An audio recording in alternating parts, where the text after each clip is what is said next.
দর্শক দেখুন কিভাবে এনসিপি নেতাদের বাটাম পেটা খাওয়ানো হচ্ছে। কক্সবাজারের ঘটনা দেখতে থাকুন।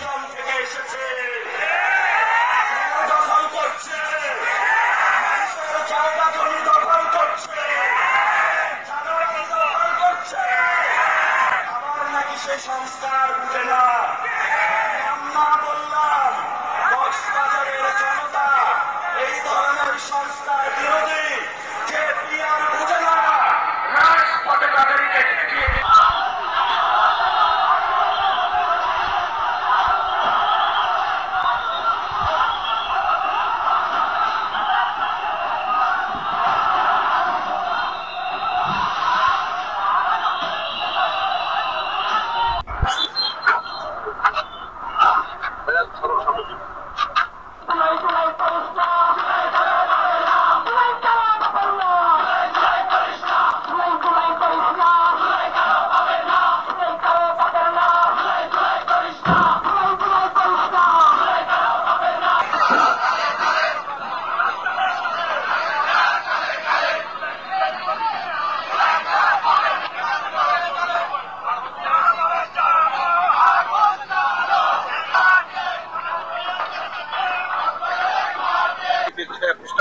কেন ছিলেছেন যদি একটু জানাতেন।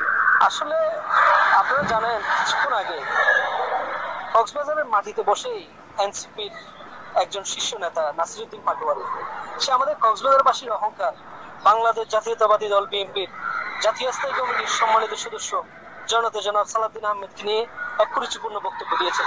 তার বক্তব্য ছিল এই আওয়ামী লীগের আমলে গডফাদার ছিল শামীম ওসমান, বিএনপির আমলে নব্য গডফাদার হচ্ছে সালাউদ্দিন আহমেদ। আমি এই বক্তব্যের তীব্র নিন্দা প্রতিবাদ জানাই এবং 2024-এর জুলাই আগস্ট আন্দোলনের 1 বছর পূর্ণ হয়নি এখনো, এর মধ্যে এনসিপির এই নেতা নাসিরউদ্দিন পাটোয়ারি কি কি আবুল তাবুল বলেছে আমি বুঝে উঠতে পারতেছি না। আর তার এজেন্ডা বাস্তবায়ন করার জন্য সে এই ধরনের বক্তব্য দিল। কক্সবাজারের শান্ত পরিবেশকে সে কেন অশান্ত করলো? আমরা তো কালকে থেকে দেখেছি লাইভে, তারা গভীর রাতে তারা কক্সবাজার এসেছে, এত রাত্রে কক্সবাজার এসেছে, তাদেরকে কক্সবাজারে বরণ করছে, রামু কক্সবাজারের মানুষ এনসিপি নেতারা বরণ করছে। আমরা আরো উচ্ছ্বসিত যে কক্সবাজার তারাও জুলাই আন্দোলনের অংশীদার ছিল, কিন্তু প্রোগ্রাম চলাকালে হঠাৎ করে সে তাদের এজেন্ডা বাস্তবায়নের জন্য হঠাৎ করে সে আমাদের প্রিয় নেতাকে নিয়ে মন্তব্য করেছে। এটা আমার বোধগম্য নয়। এবং তাদের পোস্টার কেন শুধু নাসিরউদ্দিন পাটোয়ারিকে যদি আজকে পেতাম তাকে ফেটে ছিঁড়ে ফেলতাম। জুলাই জুলাই করিস না, জুলাই কারো বাপের না। শুধু এনসিপির ব্যানার পোস্টার না, যদি নাসিরউদ্দিন পাটোয়ারিকেও পাওয়া যেত তাকেও নাকি তারা টেনে ছিঁড়ে ফেলতো, এরকম কথাই বলতেছেন। ঘটনাটি ঘটেছে কক্সবাজার। এনসিপির নেতাবিন্দুরা কক্সবাজার গেছেন, সেখানে গিয়েও তারা উগ্রবাদী বক্তব্য দিচ্ছেন, উগ্রবাদী স্লোগান দিচ্ছেন। তাদের নেতাদের মধ্যে এনসিপির মুখ্য সমন্বয়ক নাসিরউদ্দিন পাটোয়ারি কক্সবাজার সমাবেশে বলছেন যে আগে নারায়ণগঞ্জের বিখ্যাত গডফাদার শামীম ওসমান ছিল, এখন শুনছি কক্সবাজারের নব্য গডফাদার শিলং থেকে এসেছে, ঘের দখল করছে, মানুষের জায়গা জমি দখল করছে, চাঁদাবাজি দখল করছে, আর নাকি সে সংস্কার বোঝে না। নাম না বললাম, কক্সবাজারের জনতা এ ধরনের সংস্কার বিরোধী, যে পিয়ার বোঝে না, রাজপথে তাদের দেখিয়ে দেবে ইনশাল্লাহ। এটা বলা মাত্রই সেখানকার স্থানীয় বিএনপির নেতাকর্মীরা ক্ষুব্ধ হন এবং তারা প্রতিক্রিয়া জানান। এনসিপি স্টেজ ভাঙচুর করেন, ব্যানার মাটির সাথে মিশিয়ে দেন, পরিশেষে এনসিপির নেতাকর্মীদের গাড়ি বহরে অবরুদ্ধ করেন। সেখানে অবশ্য কোনো গুলি ছোড়া হয়নি, শুধু লাঠিচার্জ হয়েছে, গোপালগঞ্জের মতো সেখানে হয়নি। কিন্তু এনসিপির নেতারা যেখানেই যাচ্ছেন সেখানেই শুধু বাটাম খাচ্ছেন, বাটাম বাটাম আর বাটাম। কি দরকার বলুন তো? এরা আদৌ কী চায়?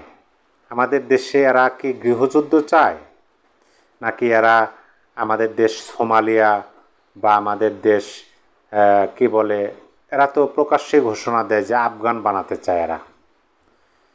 নাকি সেই যুদ্ধ বিধ্বস্ত দেশের মতো, মানে একদম দেশের যে সুনাম, দেখেন বাংলাদেশের এই বিশ্বের মধ্যে সবচেয়ে একটা মাত্র দেশ, যে দেশ নিজেরা সশস্ত্রভাবে যুদ্ধ করছে শুধুমাত্র নিজেদের স্বাধীনতার জন্য।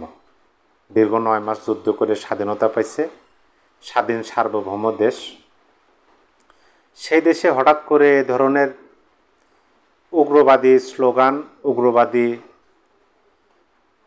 রাজনীতি করার চিন্তা ভাবনা বাংলাদেশের, মানে এরা কি চায় আদৌ?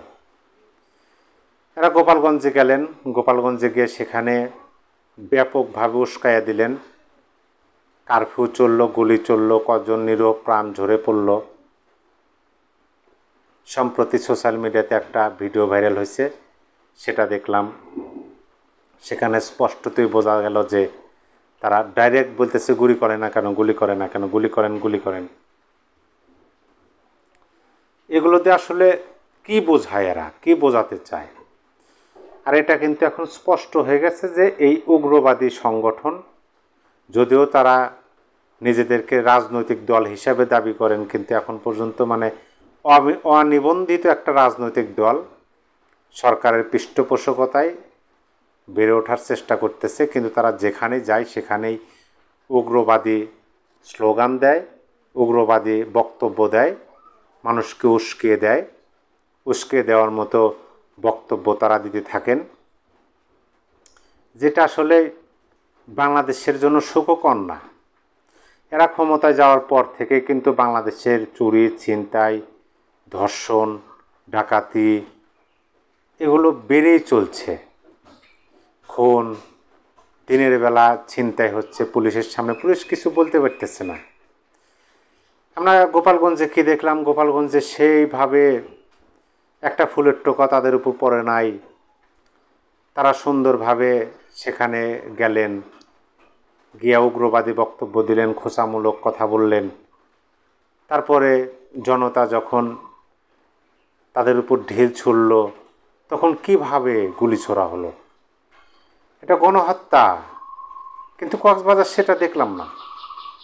কক্সবাজার লাঠিপেটা করা হলো, কক্সবাজার ছত্রছন্ন করা হলো। এটা আসলে কি চলতেছে বলুন তো? আপনি কি বলতে পারেন যে তারা কি চায় আদৌ?